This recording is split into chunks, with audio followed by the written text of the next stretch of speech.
Hi అండి, నమస్తే అందరికీ. నేను ఝాన్సీని. ఈరోజు నేను గులాబ్ జామ్ చేస్తున్నాను. గులాబ్ జాము చాలా చాలా బాగుంటుంది. ఇందులో టిప్స్ అవి నేను చెప్తానండి. క్రాక్స్ వస్తాయి కదా, ఎంత సీనియర్స్కి అయినా సరే ఒక్కొక్కసారి క్రాక్స్ వస్తూ ఉంటాయి. దానికోసం చెప్తాను. ఈ గులాబ్ జామ్ చాలా ఈజీగా చేసుకోవచ్చు. అది ప్రాసెస్ అది చూసేద్దాము. అయితే ఈ గులాబ్ జాము పిండి కలిపే విధానం మనకు బాగుండాలి. ఇప్పుడు దీనికి ప్రాసెస్ చూసేద్దాము. నేను 2 ప్యాకెట్స్ చేస్తున్నానండి. ఒక ప్యాకెట్ 1 గ్లాస్ వచ్చింది, అంటే కొలతల కోసం. అలాగే 2 ప్యాకెట్స్కి 2 గ్లాసులు కదా. మనం 2 గ్లాసులకి నేనైతే 3.5 గ్లాసులు షుగర్ వేసాను. మేము ఎక్కువ షుగర్ తినమని, ఇంకా కావాల్సితే ఎక్కువ వేసుకోవచ్చు. అలాగే 3.25 గ్లాసులు వాటర్ వేసాను. ఇది బాగా కరిగించుకోవాలి. ఎందుకంటే ఇది పాకం రానవసరం లేదు కదా, మనకి ఏళ్ళకి ఇలా జిగురుగా అంటుకుంటే సరిపోతుంది. నేను యాలకులు కూడా వేసాను, యాలకులు కొట్టేసి వేసాను అనమాట. ఇప్పుడు పిండి కలిపేసుకుందాం. నేను పాలు నీళ్లు కలిపి వేసానండి. అది మనం ఒక 1/2 గ్లాస్ పాలు పట్టిందనమాట, పాలును నీళ్లు కలిపి.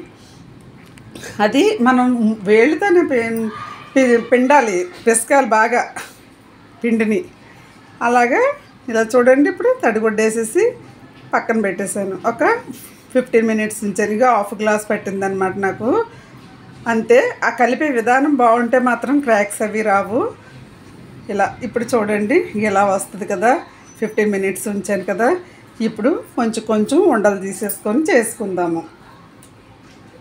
ఇలా ఈ ఇలా ఫస్ట్ మనం కొంచెం నేను గీ రాసాను ఇలా అనుకొని మనం ఉండలు గట్టిగా ఫ్రెష్ చేసి అప్పటి నుంచి స్మూత్గా చేస్తే మాత్రం క్రాక్స్ రావు. ఒకవేళ క్రాక్స్ వచ్చాయి అనుకోండి, కొంచెం వాటర్, చేతికి వాటర్ కానీ గీ కానీ అలాగే ఆయిల్ కానీ ఏదో ఒకటి రాసుకుంటే క్రాక్స్ అస్సలు రావండి. ఇది మరి అందరికీ తెలుసో లేదో నాకు తెలియదు, కానీ మీరు ఒకసారి చేసి చూడండి. అది ఎలా వస్తుంది అన్నది మీకే తెలుస్తుంది. క్రాక్స్ అస్సలు రాదు. వాటర్ అయినా సరే వాటర్ చేతికి ఇలా రాసేసుకొని చేసుకోవచ్చు. ఇలా చూడండి, అన్నీ చేసేసాను, నీట్గా వచ్చాయి. ఒక్కటి కూడా క్రాక్స్ రాలేదు. ఇప్పుడు ఇది కూడా మనం తడిగుడ్డతోని మూసేసుకోవాలి, అస్సలు గాలి తగలకూడదు. ఇలా అంతేనండి. ఇప్పుడు కళాయి పెట్టుకొని ఆయిల్ వేసుకుందాము. మనకి ఈ వంట ములిగేటంత వరకు మాత్రం ఆయిల్ వేసుకోవాలి కంపల్సరీ. ఆయిల్ కూడా బాగా ఎక్కువగా హీట్ ఎక్కకూడదు కాబట్టి మనం చూడండి, చిన్నది వేసాను, అది వెంటనే పైకి రాలేదు, అడుగు నుండిపోయింది. ఇలా అనమాట. చిన్న బబుల్స్లా వస్తున్నాయి కదా, ఆ బబుల్స్లా వస్తే సరిపోతుంది హీట్ అనమాట. మనం లో ఫ్లేమ్లో పెట్టుకొని, ఈ లో ఫ్లేమ్లో పెట్టుకుంటేనే మనకి మొత్తం ఉడుకుద్ది ఉండ. లేదనుకోండి, హైలో పెట్టామనుకోండి పైన వేగిపోద్ది, లోపల ఉడకదు. అలాగే బాగా ఆయిల్ వేడెక్కలేదనుకోండి విడిపోతాయి వండలు. అందుకని మనం హీట్ చూసుకొని ఉండలు వేసుకోవాలి. కానీ మరీ ఎక్కువ వేసుకోకూడదు, అవి ఫ్రీగా వేగాలి. ఇప్పుడు ఇవన్నీ కూడా పైకి తేలే వరకు మనం గరిటె పెట్టకూడదు. ఇలా చూడండి, అన్నీ పైకి తేలిపోతున్నాయి కదా. ఇప్పుడు కొంచెం గరిటెతో ఆయిల్ని మనం ప్రెస్ చేసినట్టు వెయ్యాలన్నమాట. అలా వేస్తే అన్నీ కూడా పైకి తేలిపోతాయి, చక్కగా వేగుతాయి అన్నమాట. ఇలా ఎంత వంట బాగా సీనియర్స్కైనా సరే ఒక్కొక్కసారి క్రాక్స్ వస్తాయి. చూడండి ఎంత నీట్గా వచ్చాయో. ఇలా వేసుకొని మొత్తం పాకంలో వేసుకోవాలి. పాకం చల్లారిపోయింది అనుకోండి కొంచెం వేడి చేసుకోవచ్చు. మాదైతే పాకం వేడిగానే ఉంది కాబట్టి నేను వేసేస్తున్నాను. ఇదిగో చూడండి, ఇలా వేసేస్తే పీల్చేస్తాయి. ఇప్పుడు మళ్ళీ ఇంకా వేస్తున్నాను ఇంకొకటి. ఇలా వేసేసుకోవాలి. చూసారు కదా ఎంత సింపుల్గా వస్తుందో. ఏ బ్రాండు గులాబ్ జామ్ అయినా సరే మన ప్రాసెస్ ఇదే.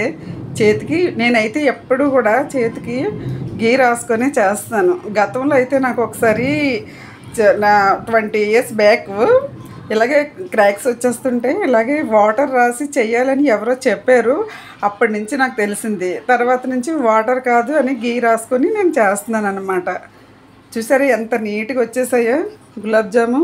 మన షాప్లో కొన్న వాటికంటే కూడా చాలా చాలా స్వీట్గా ఉన్నాయి. బాగున్నాయి అన్నమాట. నేను వేసిన మొత్తం అన్నీ కూడా 2 ప్యాకెట్స్కి కూడా ఇలా చేసేసాను అన్నమాట.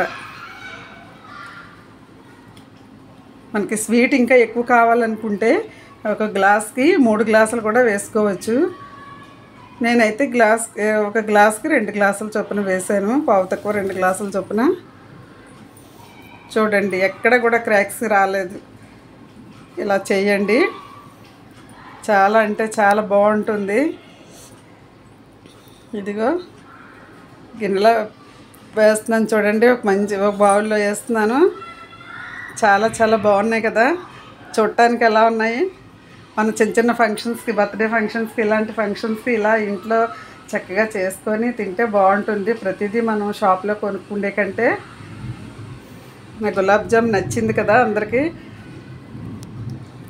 ఇలా మనం ఎప్పుడు కూడా మనం ఇలా ఈ ప్రాసెస్తో చేసుకుంటే కనుక చాలా బాగుంటుంది. చూడండి నేను ఒకటి కట్ చేశాను, చాలా నీట్గా ఉడికింది, ప్లస్ బాగా పీల్చుకుందనమాట.